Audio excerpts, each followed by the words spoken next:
नमस्कार मित्रांनो, स्वागत आहे तुमचं आपल्या मराठी नेटकॅपी या चॅनलमध्ये। तर मित्रांनो, आज आपण पाहणार आहे MBA CETचा जो निकाल लागलेला आहे तो निकाल कसा पाहायचा आणि तो कसा डाउनलोड करायचा या संदर्भात व्हिडिओ आहे। चला तर आपण व्हिडिओला सुरुवात करू। निकाल पाहण्यासाठी आपल्याला या CETच्या वेबसाईटवरती यायचं आहे। या वेबसाईटची लिंक तुम्हाला डिस्क्रिप्शनमध्ये दिलेली आहे। या वेबसाईटवर आल्यानंतर या ठिकाणी तुम्ही पाहू शकता CET एक्झामिनेशन पोर्टल म्हणून एक बटन आहे। या बटनावर आपल्याला क्लिक करून घ्यायचं आहे। या बटनावर क्लिक करून घेतल्यानंतर आपल्याला पुढचा इंटरफेस ओपन होईल। याच्यामध्ये आपल्याला आपला ID पासवर्ड टाकायचा आहे।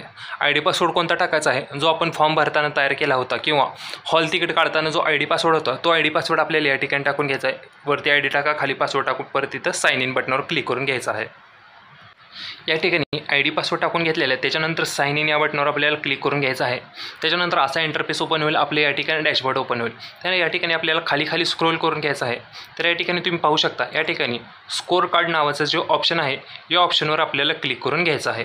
या ऑप्शनवर आपण क्लिक करून घेऊ तर या ठिकाणी पाहू शकता या ठिकाणी MBAचा ऑप्शन स्कोर कार्ड नावाचं बटन आहे। याच्यावर आपल्याला क्लिक करून घ्यायचं आहे। यावर क्लिक करून घेतलं त्याच्यानंतर आपल्या पुढे असा पुढचा इंटरफेस ओपन होईल। या ठिकाणी पाहू शकता या ठिकाणी आपण स्कोर कार्ड डाउनलोड करू शकतो। स्कोर कार्ड म्हणजेच आपला या ठिकाणी रिझल्ट असतो। तो रिझल्ट आपल्याला या ठिकाणी आता डाउनलोड करून घ्यायचा आहे। तर या ठिकाणी हे स्कोर कार्ड या ठिकाणी ओपन झालेलं आहे। तर पाहू शकता या ठिकाणी आपला ॲप्लिकेशन नंबर आणि आपलं नाव आहे। तर या ठिकाणी डाउनलोडचा ऑप्शन आहे। त्या डाउनलोडच्या ऑप्शनवर आपल्याला क्लिक करून घ्यायचं आहे। तर या ठिकाणी आपल्याला आपल्या पुढे या ठिकाणी रिझल्ट आपला डाउनलोड झालेला PDF ओपन होईल। तर या ठिकाणी पाहू शकता या ठिकाणी PDF डाउनलोड झालेलं आहे आणि या ठिकाणी आपल्याला तुम्हाला पुढची डिटेल्स दिसेल। तर या ठिकाणी पाहू शकता या ठिकाणी MBA CET MMS मध्ये दिसते।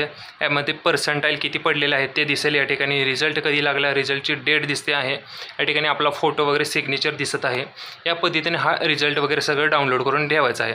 तर हा रिझल्ट डाउनलोड करून तुम्हाला मोबाईलमध्ये सेव्ह करून ठेवायचा आहे। तर याच्यानंतर आता याचा कॅप राऊंडचा फॉर्म कधी चालू होणार, कॅप राऊंडचं ॲडमिशन रजिस्ट्रेशन कधी चालू होणार आणि त्याचे फॉर्म कसे भरायचं हे जर माहिती तुम्हाला जाणून घ्यायची असेल तर त्यासाठी आत्ताच आपल्या चॅनलला सबस्क्राईब करून ठेवा।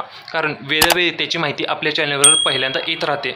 त्यासाठी आपले व्हिडिओ लाईक करा आणि MBA CET दिलेल्या तुमच्या मित्रांसोबत हा व्हिडिओ शेअर करा। जय हिंद, जय महाराष्ट्र। आणि आमचं व्हॉट्सअप ग्रुप जॉईन करायला विसरू नका। व्हॉट्सअप ग्रुपची लिंक तुम्हाला डिस्क्रिप्शनमध्ये दिलेली आहे। त्या लिंकवर क्लिक करून तुम्हाला आपला व्हॉट्सअप ग्रुप जॉईन करायचा आहे। त्या व्हॉट्सअप ग्रुपमध्ये पण आपल्याला CET रिलेटेड वेगवेगळे इन्फॉर्मेशन येत राहतात। जय हिंद, जय महाराष्ट्र।